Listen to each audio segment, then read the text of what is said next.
Omar Abdullah accused of being completely behind the scenes and not appearing, sparking a lot of anger on the streets, has finally emerged today. He spoke to Headlines Today's managing editor, Rahul Kanwar.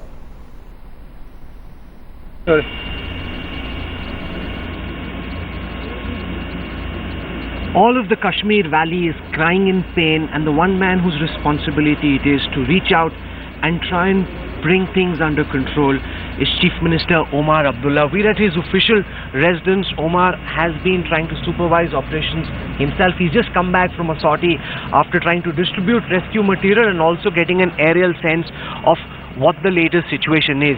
What's your own first-hand experience in terms of the challenge as it exists at this time? Well, the challenge has shifted. For the first few days, we had a twin challenge of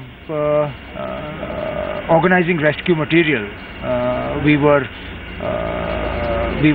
seriously short of boats, of operators. So for the first few days, what we were focused on was flying in rescue teams, Army, NDRF and others.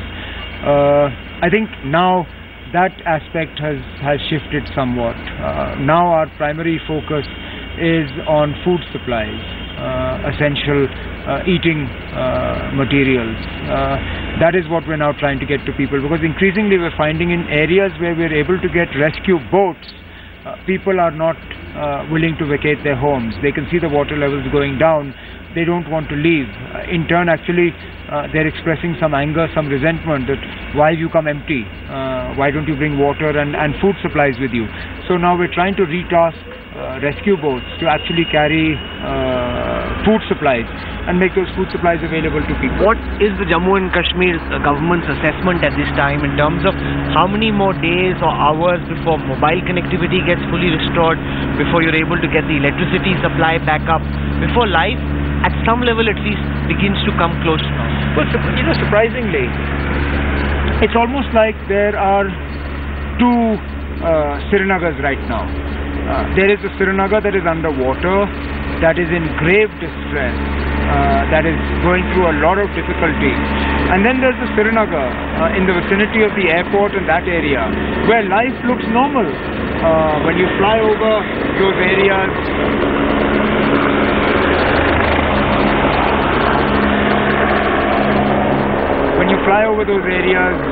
shops are open, the shutters are up, cars, scooters, things like that are moving. So, I mean, it's this complete sort of vertical divide between acute difficulty and absolute normality. And I mean, there are parts of Srinagar where cell phones are working, where traffic is flying, where everything is normal. Electricity supplies have been restored. But then there's the part on this side of town where roads are still inundated with water, mobile phones are not working, where it's a challenge to get food supplies. I have been given to understand that in the next 24 to 36 hours, water levels will fall even more dramatically. I've seen the difference myself, a visible difference between yesterday evening and this evening. So more and more we will be able to shift relief supplies by truck. That will obviously make life a lot easier for us, because boats are very restrictive in terms of the areas we can get boats into and what we can do with boats. In terms of mobile connectivity, as the water levels go down, I've been told by BSNL that they'll be able to recharge cell phone towers. It really depends on tower to tower which areas we'll be able to cover, but they hope to have a temporary exchange up by tonight or by tomorrow morning. As I said, towards the airport, cell phones are working. I think again, over the next day or two, this will shift from a rescue operation to a relief and rehabilitation operation.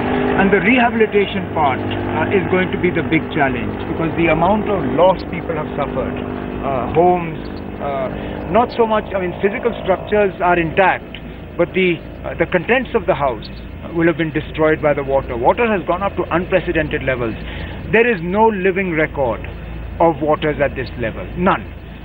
People who are in their 70s, 80s, even from their ancestors, they've not heard of floods of this nature. What's your assessment now of what happened? How did it reach such a level that hasn't been touched in several decades gone by? It rained. Is that all? It's as simple as that. It rained more than it has ever rained.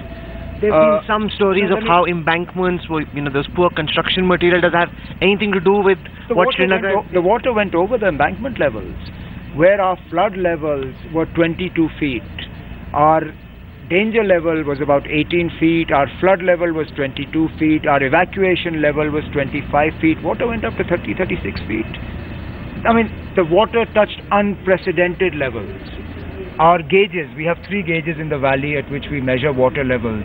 At one point, all my gauges were absolutely underwater, which means that even a theoretical level that we had kept on those gauges had been breached. There will be lessons to learn from this, and I think the immediate one is that we have to throw away the record book in terms of what constitutes a flood level. Clearly the water can go to levels that up until now were unimaginable, and therefore when we rebuild the bund, when we relook at our flood protection efforts, we are going to have to set our levels much higher. Also, some of the flood areas where the flood water should go, there's now built up areas there. I want to explain another thing to you. This flood channel was built in 1905 by the Maharaja. At that time, all the population of Srinagar lived on the right bank, and therefore by design, the right bank of this flood channel was kept 3 or 4 feet above the left bank. Today that water crossed even that. So, I mean, areas that were flood basins for us are today populated. I'll give you an example. I mean, in 93, when we had severe floods, we actually artificially breached the bund in one part and flooded that area. At that time, the population in that area was about 6,000-8,000. They were unhappy, but we did it, and that saved the city. Today, that area had 2.5 lakh people living in it. How do you flood that area? How do you deal with it? Well, I think, as I said, we have to throw away the record books. We need to redesign our flood protection measures with these water levels in mind, and I think we're going to have to. But now you've got built-up construction. The same problem in Delhi as it is here. You've got built-up construction. We'll raise the levels of the flood channel. The flood channel is clear. The flood channel is clear. We will have to dredge it. We will have to deepen it so that it can carry more water. We will have to dredge the Jhelum. We need to make the Wooler capable of holding more water. All these are long-term plans, but in the immediate term, I need to get food supplies to people, and then I need to reconstruct their lives. Everything has been washed away for them. Omar, it's been a very tough week for you, and we know that you've been working from, we've been speaking to the Chief Secretary, several of your people here, they've been describing how hard you personally have been working. But when we go out on an NDRF boat or an IF sortie, meet with people who've been affected, they're seething with rage against your government. Who can blame them? I mean, they don't see what we're doing. They don't, I mean, who all do I explain to how long it takes to respond to a crisis of this nature? How long it takes to start accumulating material and flying it in? I mean, I wish I'd had ready supplies available to deal with a crisis of this nature, but nobody did.